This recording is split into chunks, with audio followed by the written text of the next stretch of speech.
Interesting actions. In the back of the sutra book, you'll find 2 pages of Rinzai's sayings.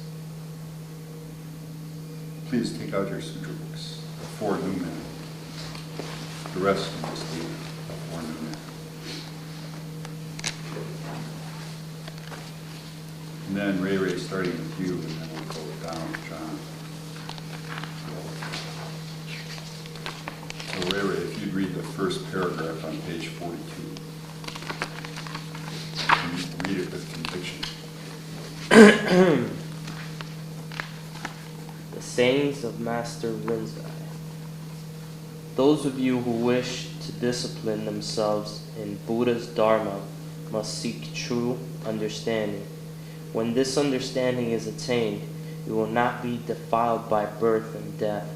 Whether walking or standing still, you will be your own master. Even when you're not trying to achieve something extraordinary, it will come to you all by itself. All followers... Wait, just one paragraph. All followers of the way, from olden times, each of my predecessors had his own way of training his disciples.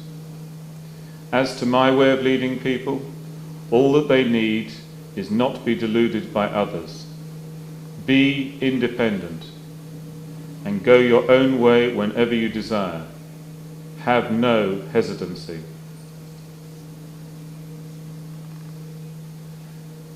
Do you know where the disease lies which keeps you learners from reaching true understanding? It lies where you have no faith in yourself. When faith in yourself is lacking, you find yourself hurried by others in every possible way. At every encounter, you are no longer your master. You are driven about by others this way and that. All that is required is all at once to cease leaving yourself in search of something external. When this is done, you will find yourself no different from the Buddha or the patriarch or matriarch. Do you want to know who the Buddha is? Buddha is no other than the one who is at this moment, right in front of me, listening to my talk on the Dharma. You have no faith in yourselves, and therefore you are in quest of someone else somewhere outside. And what will you find? Nothing but words and names, however excellent. You will never reach the moving spirit of the Buddha or patriarch or matriarch. Make no mistake. Followers of the way. One who is a renouncer of home must indeed study the way. Take me, for example.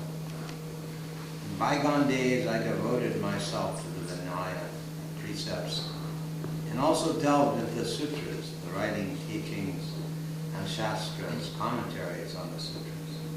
Later, when I realized that they were medicines for salvation and displays of doctrines in written words, I once and for all threw them away, and, searching for the way, I practiced meditation. Still later, I met great teachers. Then it was, with my Dharma eye becoming clear, that I could discern all the old teachers under heaven and tell the false ones from the true. It is not that I understood from the moment I was born of my mother, but that, after exhaustive investigation and grinding discipline, in an instant I knew of myself.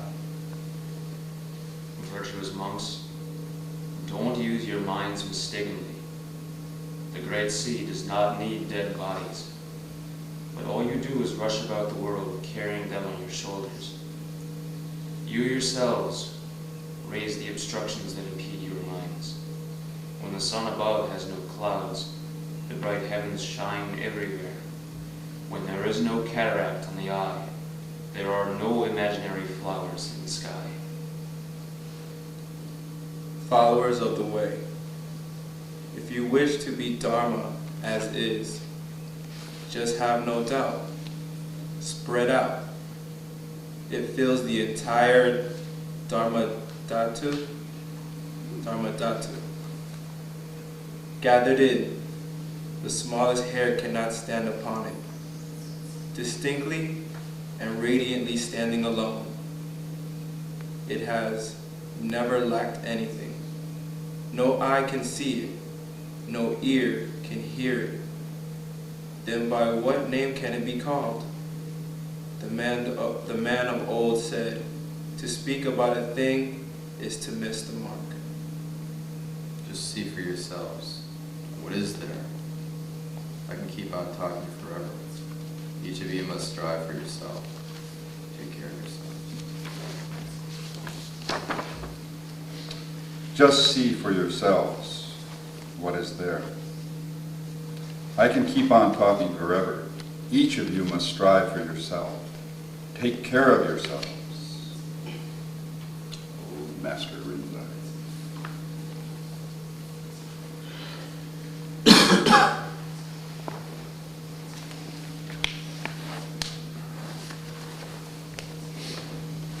So yesterday ended right when the issue of pain came up.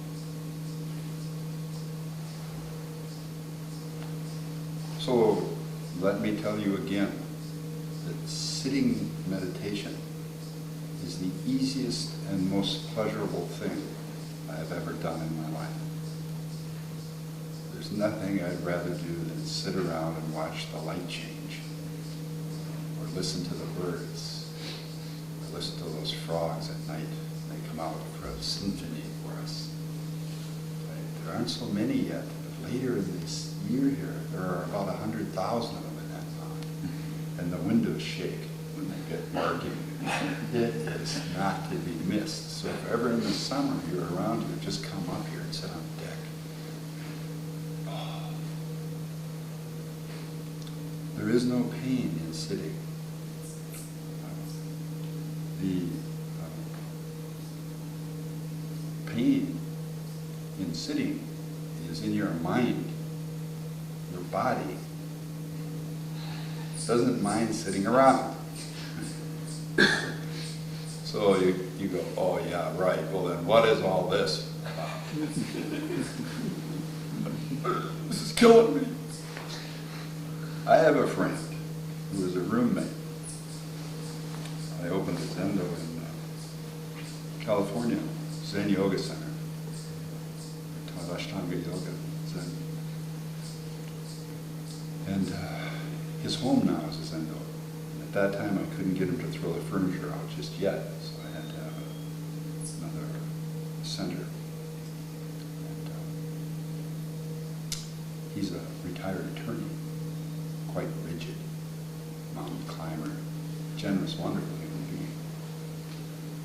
And he goes to sesshin about 3 or 4 times a year since we started together back in 1980. It was 84. So he's well practiced. He takes various combinations of drugs with it. He tries ibuprofen for one, tries naproxen for the next, takes like 4 an hour or something, and tells everyone that Zen and meditation is the most horrible, awful, painful, miserable fucking thing anybody could ever do. And he has sat at least 40 or 50 sessions, and I say to him, when are you going to get it? He goes, this is what it is. Zen is hell. It's hell training. It's just pain, pain, pain. But I've talked to others. I say, yeah, well, selectively you go seek them. Right? I said, well, talk to me, ask me about it. I said, maybe there's something wrong with your attitude. Maybe there's something wrong with your approach. He's also a yogi.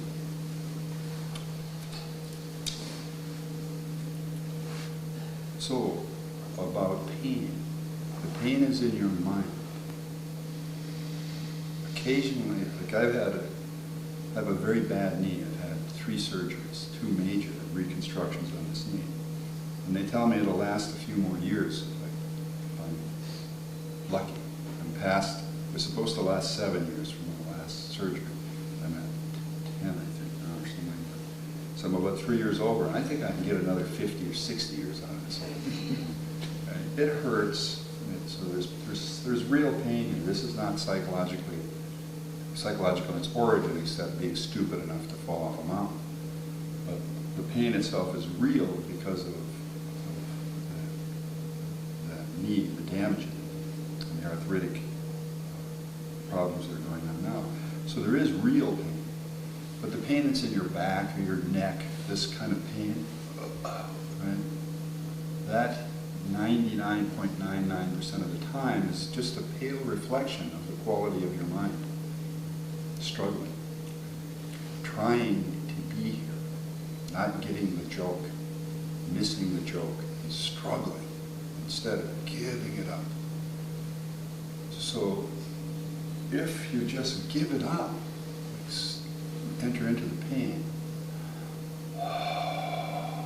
you'll discover it softens and goes. When that'll happen, good luck. When that happens, good luck. But it will happen if you will change your mind and soften and open your practice. There are 2 terms that describe a meditative practice in our tradition, going back at least 5,000 years, the yogic tradition before. Dharana and dhyana, concentration and one-pointed meditation. Translations of those 2 terms. This first part of the practice, and it seems that it must come 1, 2, comes with concentration practice. We'll stop. We have to stop and pull ourselves together. And when that happens, this happens. Because we want to be out fucking and running around. We want to be making money and making stuff happen. We want to have families. We want to have farms. We want to have commerce. We're human. And we go, but I want to know who I am. I have this calling. So when we come back together, bam, and gather, that gathering is a very intense struggle to find again this point, the central point. Come back to Bindu point. Come back. And in that, there will be this initial struggle. And then as you settle down and soften and deepen, the struggle goes. You soften and open. And as we become more one-pointed and can stay perfectly present and open into the presence, this great softness comes. It's like, somewhere in there, there's the possibility. But realize, know that your nature, your basic nature is vast and open and soft and present. That underneath this struggle lies the dhyana practice, the openness, the gentleness, the purity. It's right there within you. You say, just maybe that far away. So the basic question that I ask is, who are you? We need to change our mind and our understanding of practice. It's like when I say to my friend, who are you? He tells me a great story about his pain and his struggle. That training is struggle and painful, and he tells that story. I can't get him to tell me that he's pure, lucid, comfortable consciousness. If I held a gun to his head, he wouldn't tell me. He's caught in the definition of his struggle. And he's married to that struggle. And that's the way it is. And that's normally how we think of ourselves because of our cultural conditioning. I'm all these difficulties, I'm all these problems, I'm this, and now I'm involved in a discipline and a practice, and this whole story about structure and form. Right? And at its core, it's problematic. So if I say, who are you? And you start telling me a story about your thoughts or your feelings or your goals or your structures, that's true superficial. But what about this deeper truth of the purity that's within you, of the compassion and the availability within you? So when you sit down just with this belief that you're this struggle and this pain and this difficulty and this ego and this dissatisfaction that brought you up this hill. Obviously, shit is not working out there. You're not up here on this hill with us. So there's a degree of confusion or pain or angst in your life that brought you back here or brought you here for the first time. Saying, yes, it's true. I need a deeper relationship with Spirit. And for some reason, that calling is here. And we come again and again and we find through the inquiry, the experience. So, who are you? The goal itself. Who are you? Pure receptive consciousness. Ata Dipa. You are the light itself. So when you take your seat, drop into delight. Come out of the darkness and drop into delight. Now delight is not always user-friendly. It's not always soft and cuddly. You seek divinity. You seek purity beyond definition. You seek the grail itself.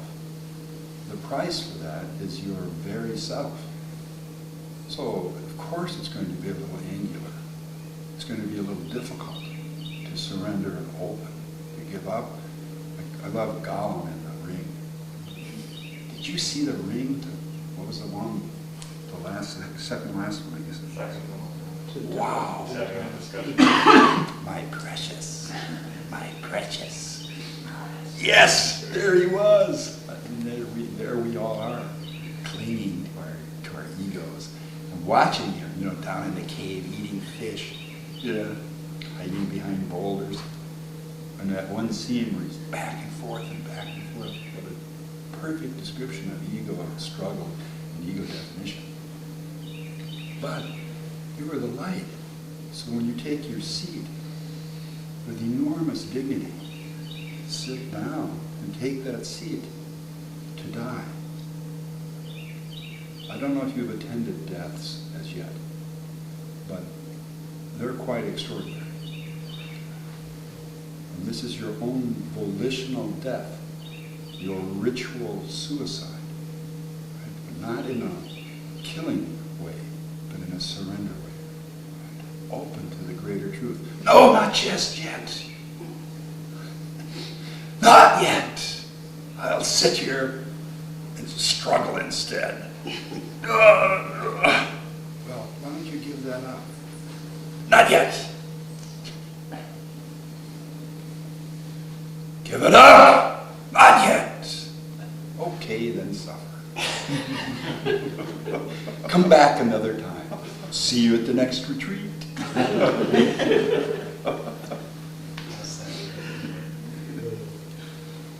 So, change your mind.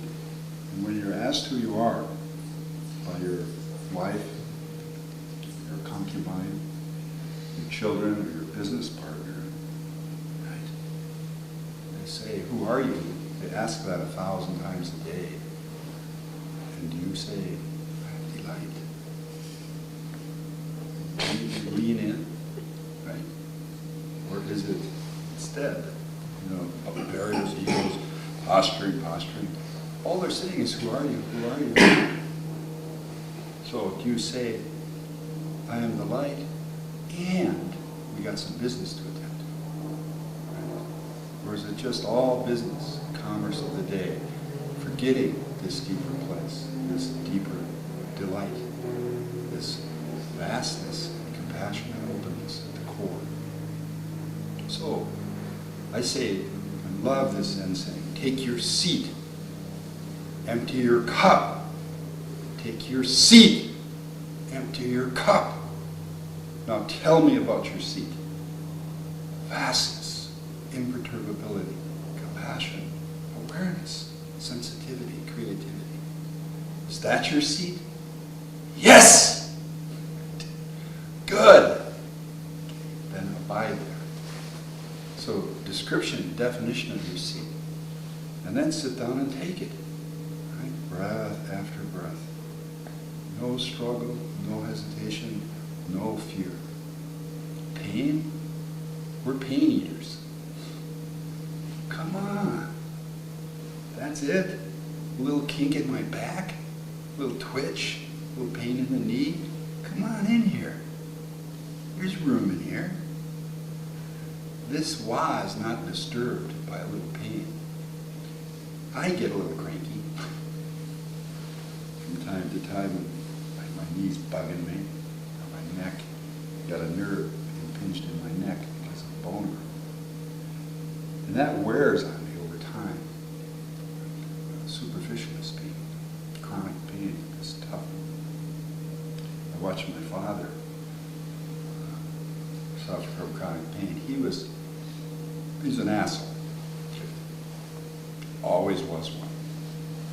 Had a heart of gold inside, but he was real gruff on the outside. He had a bad hip, arthritic hip. I watched him drink. Part of his drinking was pain. Most of it was psychology, but I watched him get crippled up and really cranky. And then they finally took his hip out. He kept it as a paperweight. The top 6 inches of his femur. Because it was like a weapon. There were 3 raised ridges on it that you could have cut meat with. They were that sharp. 3 of it just came up on the top of his hip, and that was grinding into this, the upper pelvis. He was in so much pain. So he kept it. And when he got the hip out, it was just interesting. He transformed. I mean, his face changed and his personality changed when he came out of the chronic pain. So, take your seat. Where is your bottom line as a man among men, as a contemplative being, as a conscious being? What is your bottom line? Where do you take your seat? Where do you take your stand? Right? How do you define yourself at that bottom line? So who are you? Who are you? Don't tell me what you think first. Who are you? Present, come forward with this awareness, with this availability, with this seat. This is Zen, or dhyana. This is the awareness itself. So you take this seat of openness and interest, presence. That's the bottom line. And then, of course, there are problems and complexities and circumstances in our life that need to be attended with and dealt with. But never forgetting who you are. Never giving up the seat that you take. So we've been taught a lot of confused philosophy. We've been taught a lot of confused stories about who we are. Say, no! Throw all of that out and discover who you are. So one is the cognitive and philosophical shift in the understanding of who we are.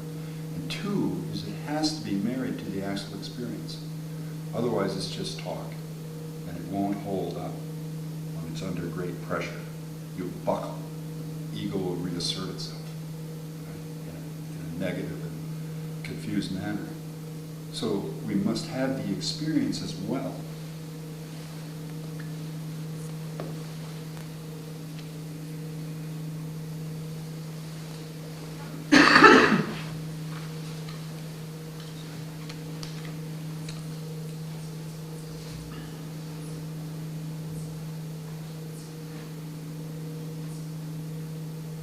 Followers of the way.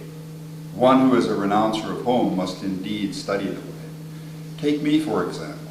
In bygone days, I devoted myself to the Vinaya precepts and also delved in the sutras, written teachings, and shastras, commentaries on these teachings. Later, when I realized that they were medicines for salvation and displays of doctrines in written words, I once and for all threw them away, and searching for the way, I practiced meditation. Still later, I met great teachers. Then it was, with my Dharma eye becoming clear, that I could discern all the old teachers under heaven and tell the false ones from the true. It is not that I understood from the moment I was born of my mother, but that after exhaustive investigation and grinding discipline, in an instant, I knew of myself. So we say it's easier to miss striking the ground with your fist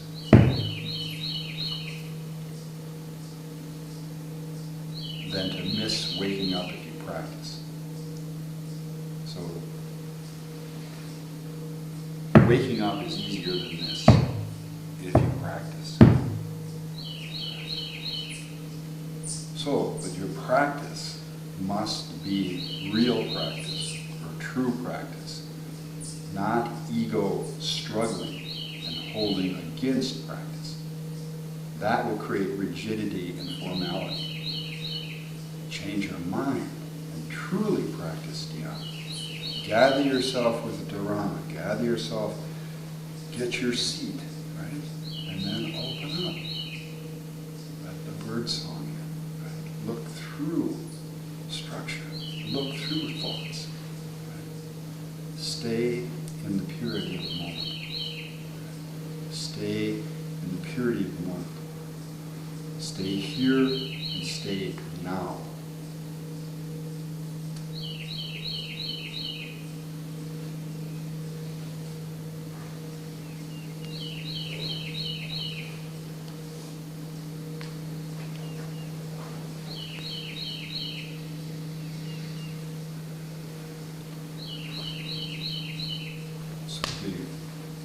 Does anyone have a question about this particular point or presentation? Is this clear? That's a presentation of this teaching.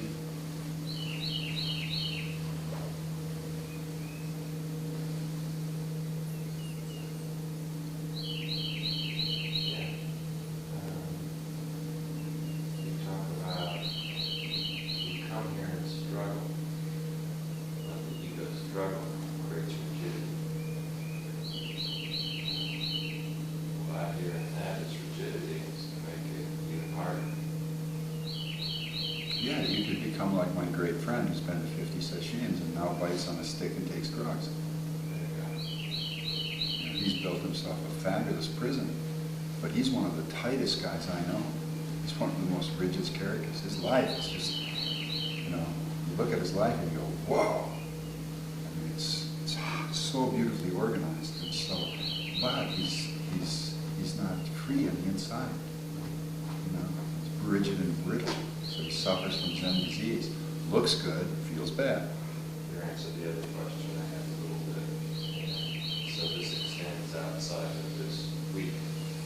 Obviously, to give up the struggle all the time. Hey, it's a simple question on a simple guy. Yeah, this is a waste of time. That's what. Your life is where the rubber hits the road, and that's where you want to like, come on. What are you juggling? What balls are you juggling, right? So this is what we do, so we don't drop balls. You get back in your life. It's like, wow. Because whose life is it? You think the ego is a living structure? You can't cut it, it won't bleed. It just whines when you punch it.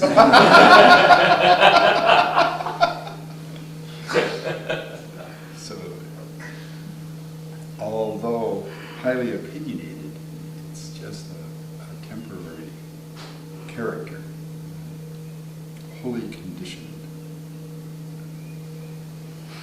So, who are you?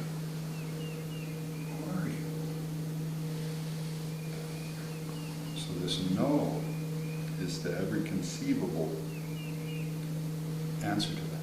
Who are you? The difference between revelation and realization and speculation. So I say, who are you? I say, oh, I'm the light itself.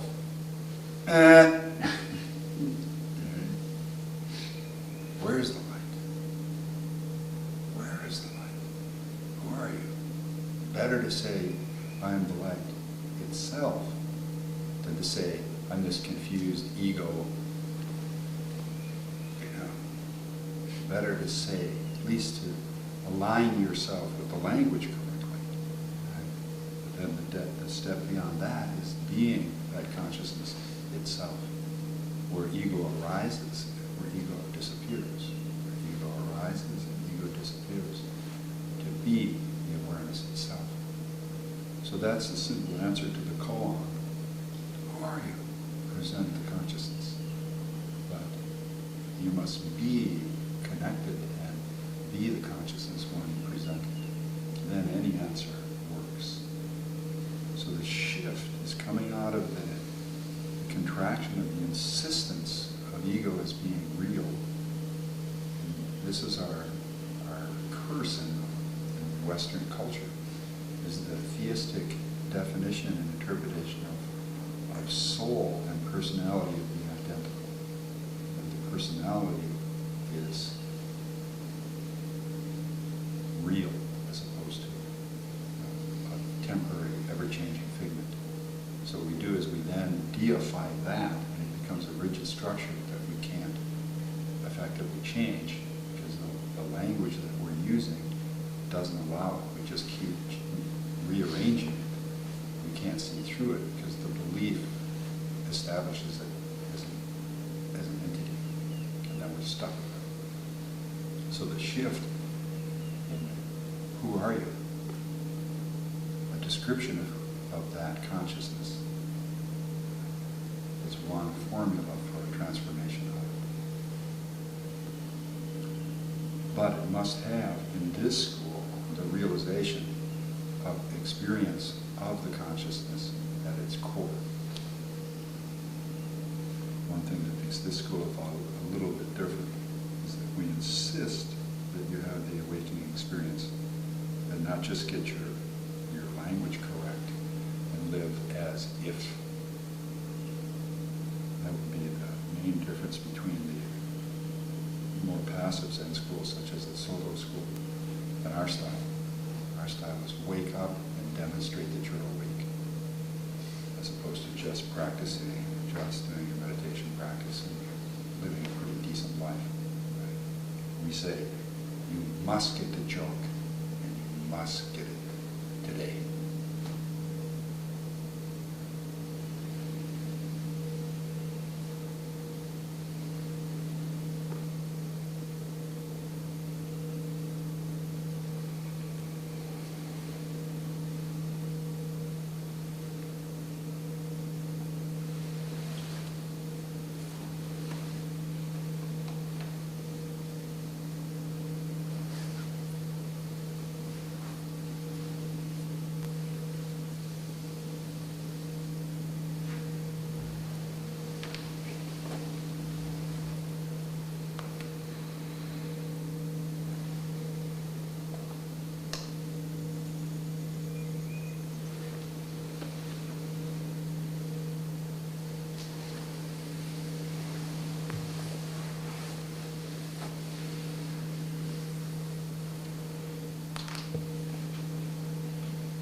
I think my muse today was Mirabai. I've been quiet and enamored with a couple of books lately on poetry, mystical poets from the different traditions. It's two books, one called The Enlightened Heart and the other called The Enlightened Mind.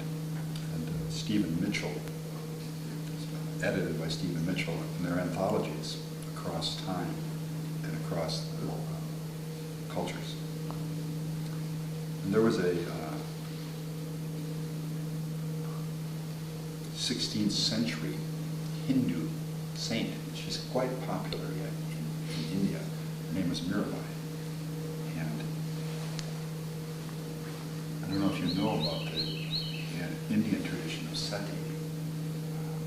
What happens is when I die, my wife and my daughters throw themselves on my funeral pyre if they love me. And it solves the problem of overpopulation. They were rather attempts at birth control back then, and so they would throw them on. And recently, I mean, like 5 or 6 years ago, there was a big problem in India because in some of the more strict Brahmin sects, this still goes on, and it's usually voluntary. They just walk in, but they've been known to throw them on. And so the Indian government said, you can't be throwing women in fires anymore. This is like the 21st century. And they said, I know, but it's a culture and it runs deep.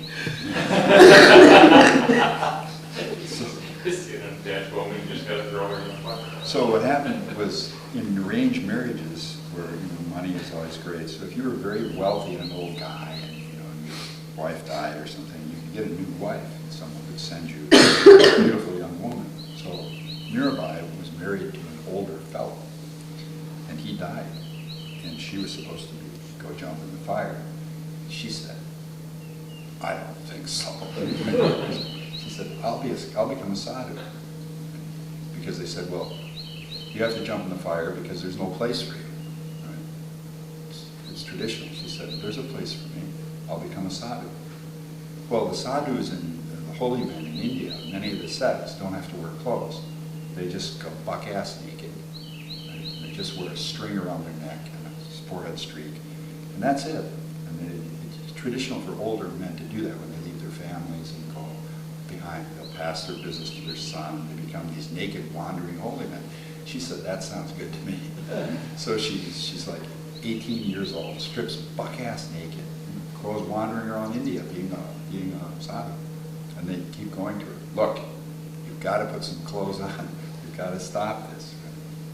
So her response, now she had what you and I all seek. She had genuine insight and knew, she got the joke. And so this is my favorite poem of hers. Why Mira can't go back to her old house. The colors of the dark one have permeated Mira's body. All the other colors have washed out. Making love with the dark one and eating little, those are my pearls and my carnelians. Meditation beads in the forehead streak, those are my scarves and my rings. That's enough feminine wild for me. My teacher taught me this. Approve me or disapprove me. I praise the mountain energy night and day. I take the path that ecstatic human beings have taken for centuries. I don't steal money. I don't hit anyone. What will you charge me with? I have felt the swaying of the king elephant's shoulders, and now you want me to climb on a jackass. Try to be serious. So we speak of emptiness. She speaks of the dark one. Right? A free woman.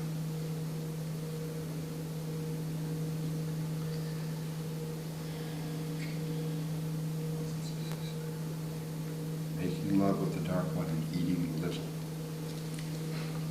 So tomorrow, I would like to say something about passion.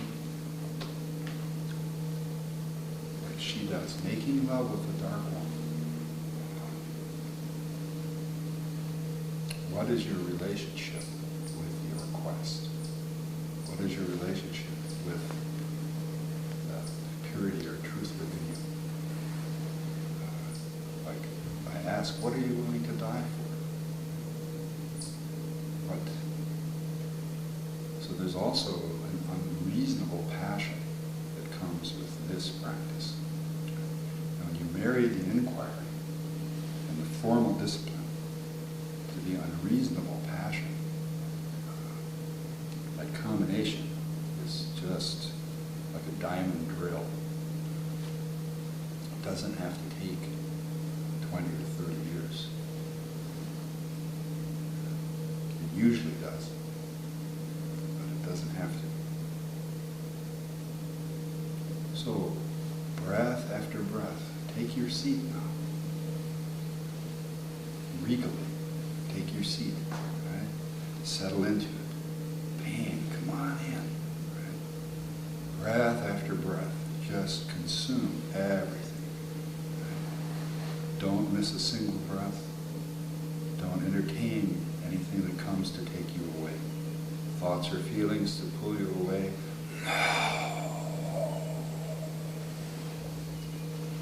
Opening greater with each breath, more awake, more present, more alive. Right? In your seat, that place within you where there is no more compromise.